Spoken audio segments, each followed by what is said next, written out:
I can't tell you how many times I've showed up wearing almost the same outfit all the time. Ladies and gentlemen, you're watching GEEKCASTER, everything sci-fi fantasy. I am Seven, aka Michael, and we've got in the studio Phoenix Spark, Diana Crawford. Dayveonne Bussey. Corey Davis. So music was so yeah, we got Dayveonne Bussey, we've got Corey Davis, and of course the one and only Phoenix Sparks. And Phoenix, who do you have next to you today? So we have a special guest, impromptu. Actually, this guest is my sister. Hello. What? Great. Yeah. There's two of them. That's crazy. Double trouble. So why is your sister here today? What's so special? What's happening? So she's here to talk about an ongoing mission or project. She's running a race for a cause. Yeah. So in November, I'm running a Spartan race. Are you guys familiar with the Spartans? They're like one of those wild obstacle things. This one's an ultra. I've never done one before. Usually people do like a normal Spartan before jumping into it. My friend was doing an ultra and I want to see her. So I was like, yeah, I'll do it too. It's 30 miles and up a mountain literally. So I'm excited though. It should be fun, right? Yeah. Welcome to pain. Yeah. So I think it's gonna be a great time. But I do like miserable things like that sometimes. Like there's probably something a little bit wrong with me. But so I decided to run for a cause. A lot of times people do a big race like that. They will. I wasn't sure if I was going to. And then it was one of those things where I just ended up at the right place at the right time this weekend, actually. I was meeting up with one of my friends and we decided to meet up at a church service, which was actually in a woman's home. So she was going to support one of her friends that's overcoming addiction. And I ended up just meeting this really amazing group of women, and like I absolutely feel called. Like I know I'm going to be there all the time, donating time and resources, like however I have them, because I'm so passionate about fighting this stuff, like in our own neighborhood, right? I think we all probably have been affected by addiction with what we care about. It's definitely sweeping the nation and something that we're not doing right. Obviously, you know, we see it wreak havoc in lives of ones that we care about. So what was different about this home is they're not giving them the synthetic drugs. It's a 12-month program. It's not one of these like 2 or 3 month programs. Like they're in it for the long haul, and they're just a holistic standpoint. So what I mean by that is they're getting down to the root cause of like, okay, why are you medicating? You know, not just let's get you off of the drugs or alcohol or whatever it may be. That's step one. So once they're detoxed, like that's when the program actually really starts. And they live in this home, so it was upstairs from the church service that I was at. So I walked through, I got to see all the rooms and their kitchen, their beds, like their personal belongings, and see like the love that's poured into it. And I just knew it was something that I had to get behind and be a part of. So No, wait a minute. yeah. The passion, all that stuff, and I can't get over the title. Are you like super fitness lady? Because that's one thing to say, hey, you know what, I want to help, I like what you're doing, but this is not a normal thing to gear up and do. Yeah. Would that be fair to say? Yeah, it's definitely fair to say. I am a personal trainer and a health coach. I'm in Got school 'em. for holistic medicine. Yeah, so I'm pretty into all that stuff. Prior military, so I've been really into fitness my whole life. And honestly, like if I didn't have that, I probably would have ended up addicted to something.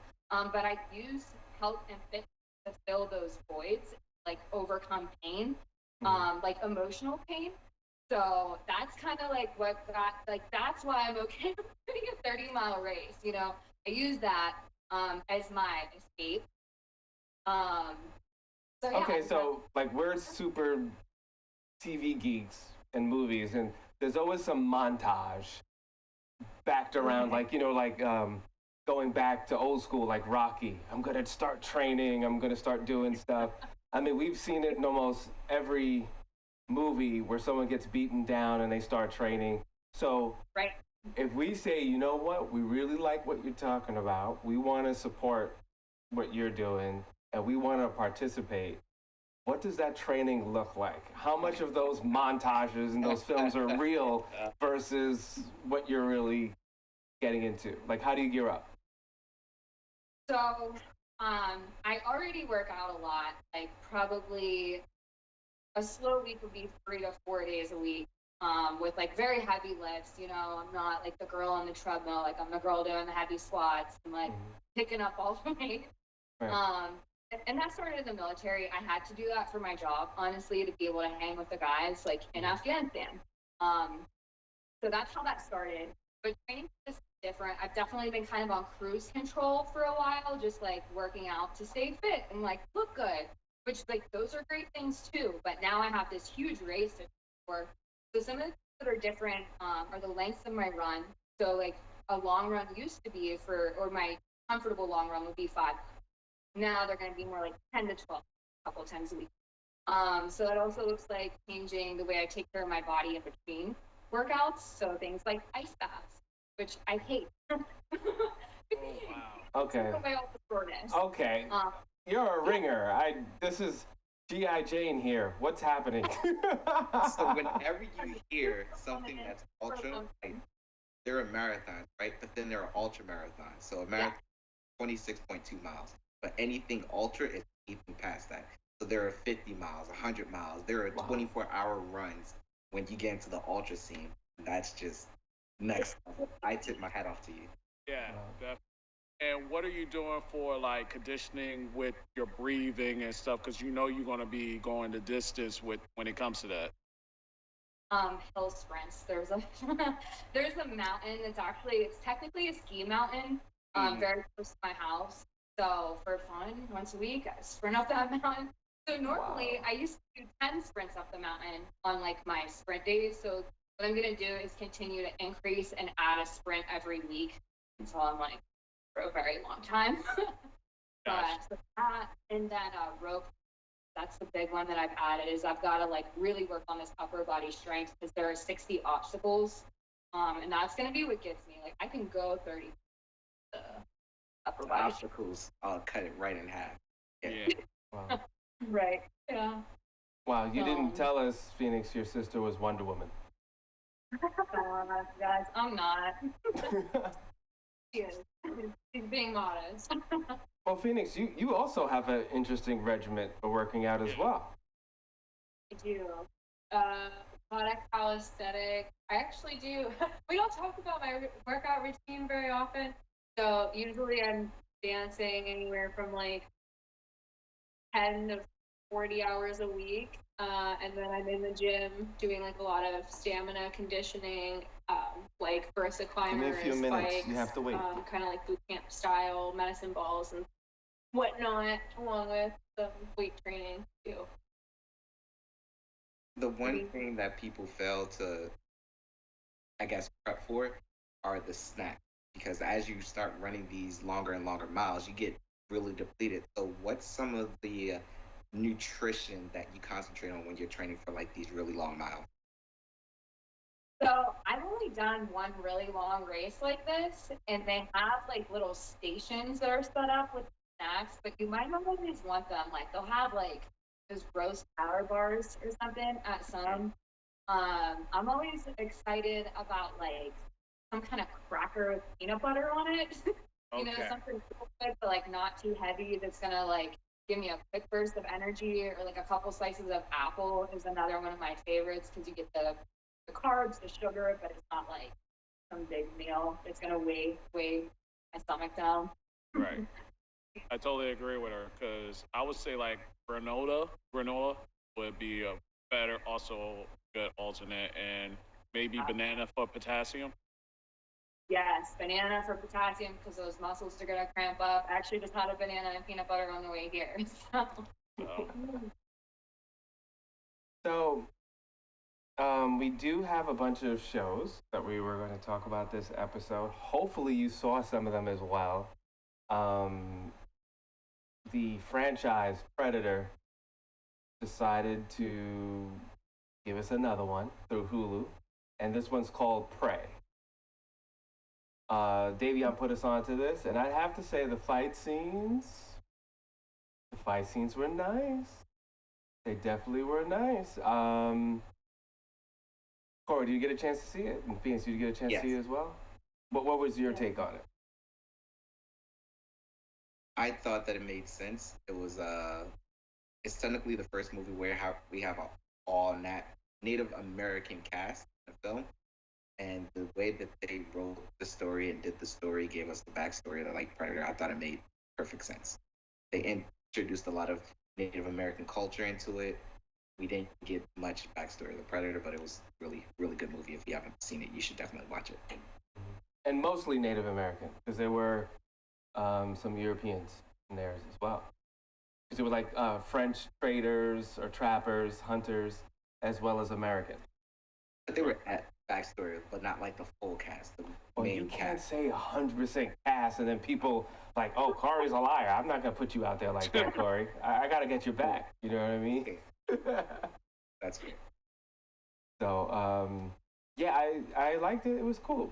It was cool. I mean, hearing about it is like, oh, come on. But because I really love the little nuances of culture that they put in there and tried to put in there, which you don't normally see, I could appreciate that a lot. Especially some of the dialogue, like, the lesson one of the elders, this is not giving away the story, but one of the elders told the principal character, it's, we're not hunting for fun, we're hunting to survive.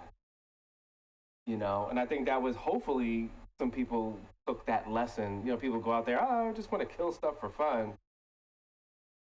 And, based on your beliefs, that could be perceived as disrespectful. So I thought that was an aspect of the Native American culture that I thought was really cool. Because a lot of people It's miss actually that. it's actually funny how that ties into like the Spartan race, ultra race people, Yeah. because they can. And when you go on these long treks, vision quest or survival treks, you're literally out in the wilderness, walking, running for miles on end.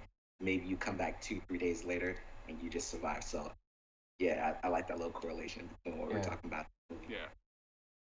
Which is funny, right? Because Predator, they're doing this, well, allegedly for fun or to prove themselves. We don't know, depending on which movie you saw, right? There's like a big question mark. We don't know why you're doing this. And then they had other Predator movies where, like, no, we're explaining. They're doing this as a way of, I To guess, prove. to prove themselves, a way of going into manhood or womanhood, you know. So that was pretty cool. Now, did they, because it took place in the 1700s, did they go back a little bit with Predator technology, or they pretty much stayed the same? Did you guys pay attention to that, like the suit and The, the? yeah, they went back a little bit back, like not like Arnold Schwarzenegger, but more the Because it was a story. Like, difference. yeah, it wasn't because they didn't have the laser where it was basically shooting fireballs and blowing people's arm off or something like that. It was more traditional, like, all right, dark, I think staff with the sharp fork into it. So Mhm. I mean, it's alien technology, so how far back can we like really Right. understand? But from what we did see, it was very simple weapons versus sticks and rocks. Now, right. ladies, did you get a chance to see it at all? Yes. So I admire the natural landscapes along with the primitive version of Predator, especially in comparison with the series, right? It was a lot more running through the woods than we've seen in any of the other movies, and the main character doesn't have guns. And so there's a whole new element being added, and almost you can see the evolution of Predator. And I thought it'd be funny you mentioned there's a video game called Prey that has similar elements. I don't think there's a correlation, but thought it'd be interesting to check out after the fact. So, did you see it? I did not. You didn't? No, but I'm like super interested in it. I like that it sounds like they went back to like primal hunting, you know? Okay. Like all the fantasy stuff is there.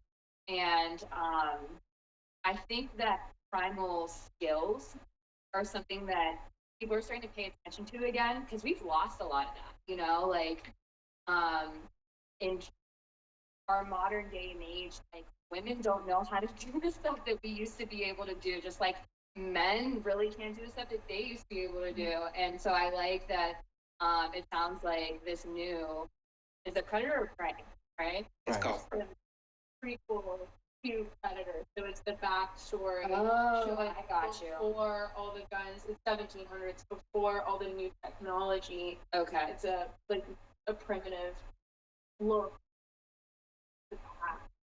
I think that's really cool, and I like that. I think that that would help people to think about like doing things with a purpose. You know, like you were saying, not just going out and hunting for sport, but like having respect for that animal that you're taking. Like I have a good Native American friend of mine. He's a shaman, and he talks about how like in America we rape the land. Like that's the verbiage he uses, and that's aggressive, but it's true. And that's why like our food doesn't have the same nutrition that it used to have. Like an apple doesn't have the vitamins that it used to have way back when because we keep using the same soil. That's not the way it's supposed to work. So you feel like the film might be symbolic of what we're doing now? Yeah. Yeah. Hypothesis? Yeah. Well, I just felt there was a unique integration between the natural landscapes and the CGI technology, and that always provides a really cool contrast for the audience, especially in a setting when you're in a theater and there's the surround sound and all of it's very intense, and it makes you feel like you're there. Yeah. Like I also mentioned that this film should have been in theaters, but I understand why they sent it straight to Hulu, because you had like actors that were kind of not really relevant, like celebrity status relevant. But the way this film was, it should have been in. well, that's a whole different topic that we can. But Yeah. Well, I mean, Hulu, funny, I think I saw like a couple films after that on Hulu, and I was like, Hulu has some nice stuff, like original stuff. Right. They never did before. Like Hulu stepped it up. They're like, no, we're gonna produce some stuff. We figure for every 10 whack films, we're gonna have at least 3 that are really good. And they did. That's like the ratio. but that's the thing about streaming services. Once Netflix set the bar with their originals, every streaming service had their own originals that people haven't been paying attention to. So HBO Max has its own, Hulu had its own, Peacock has their own, Paramount has their own. Every streaming service has their own version of their original stories. Now, Corey, I remember you gave your guess for 2022, and I think I might have been right on the Hulu. So look out for Hulu. I think Amazon and Hulu were my, of course, Netflix, but I think outside of the Netflix box was Hulu and Amazon to look out for. I think I said Peacock, right? Yeah, you said Peacock. And I said Amazon and Disney Plus.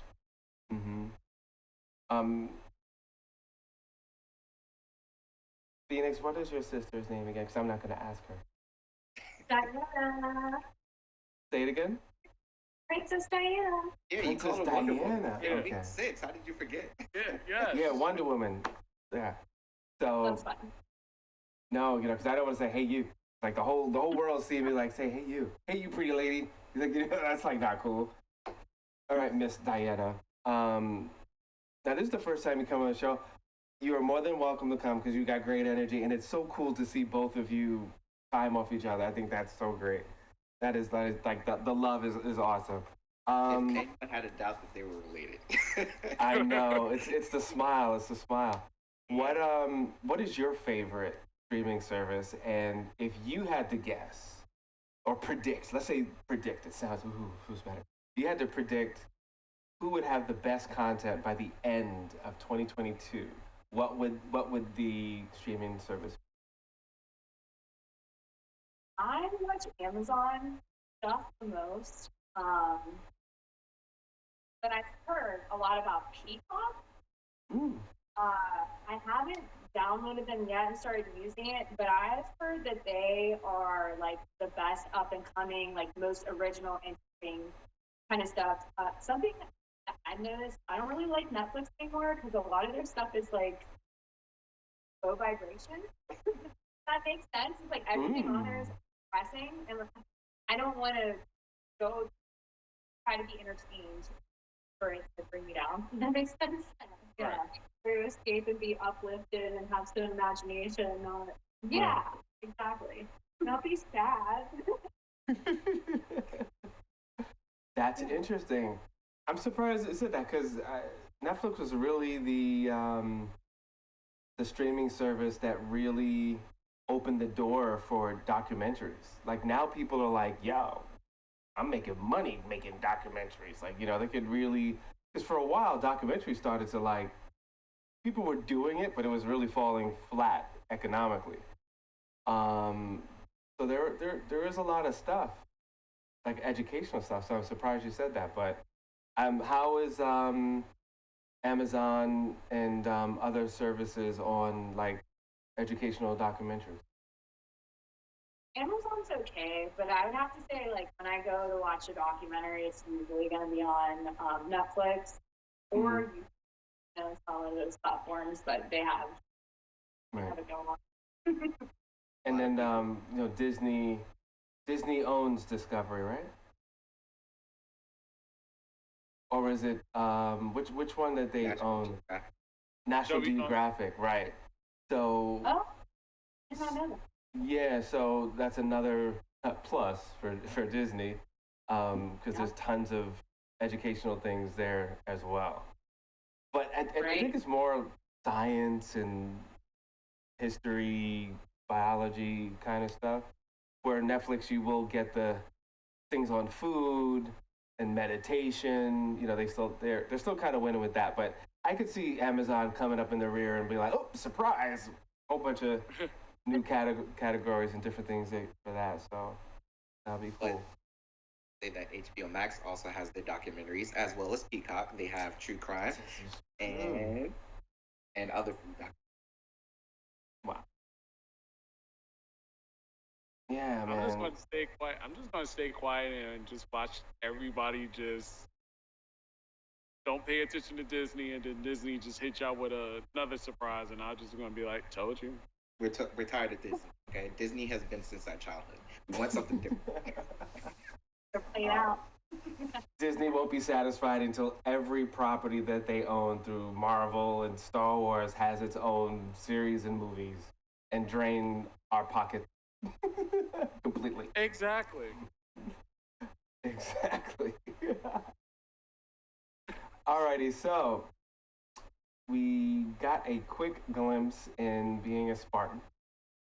We see where we're going with the streaming services. We talked about Prey. Were there any other things this week that we were supposed to? Yes, theaters. We're supposed to talk about Bullet.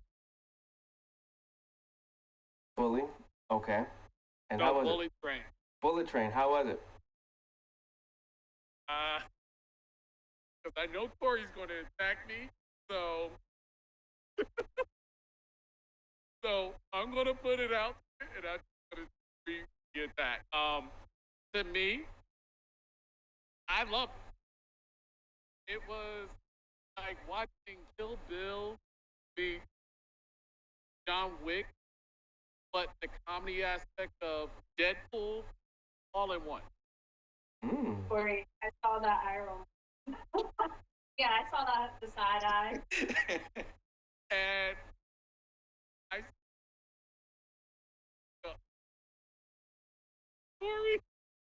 Corey, stop staring at me like that.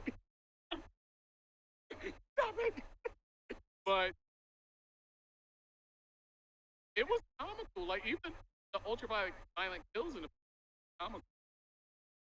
I will say that I hate that I enjoyed Davian's recommendation to a point. It was a decent film. However, it was all over the place if you're into movies. If you just want to throw something on like date night or a Friday and you have no idea what to watch, it's a good watch. There are surprises, turns. It was a decent cast. But I am such a huge fan of the Japanese culture that I felt like it didn't do the culture justice.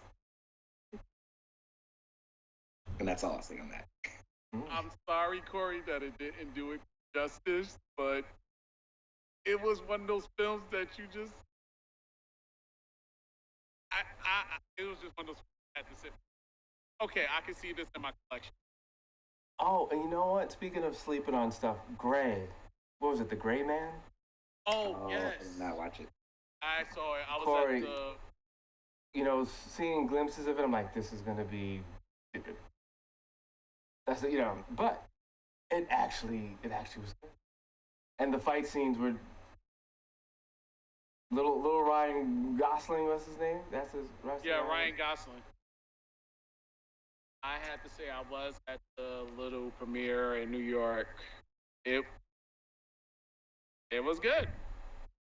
It's a good film. Now, was it good because you went to the premiere? Actually, threw that in there so smoothly, or was it good because it was good? It was good because it was good. Okay. Not No, it was because good. It I was was good. at the premiere, but good because it was good. 'Cause I was like, somebody just, oh, you want to come? And I was, and I had fun. Phoenix, have you watched any of the two movies, Gray Man or Bullet Train? I have not. Tell me a little bit about them. So Bullet Train is just this. It's a dumb concept. It's the there's an assassin who does a mission on a bullet, and there are these other two assassins who are also on the train, and there's just this maj podge like who did it, what happened, why are we here? And I will say the first half of the movie is dumb. Then there's a turn, and the second half is serious. That's the part that I like. But you should definitely watch it one time and then erase it from your memory. Stop it.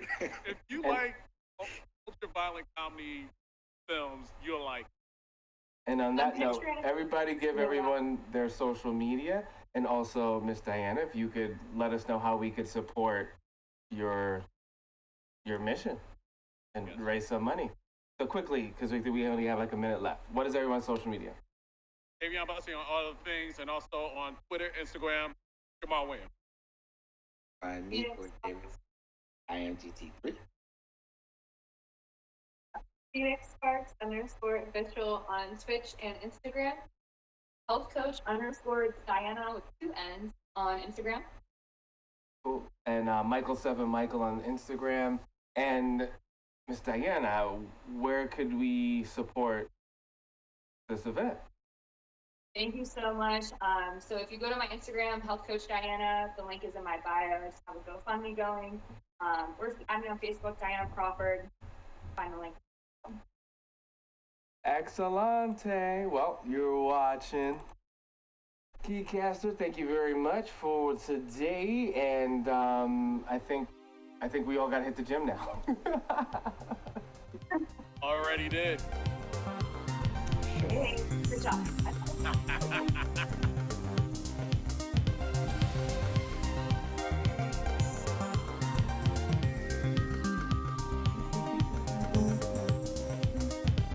All right, we're dancing.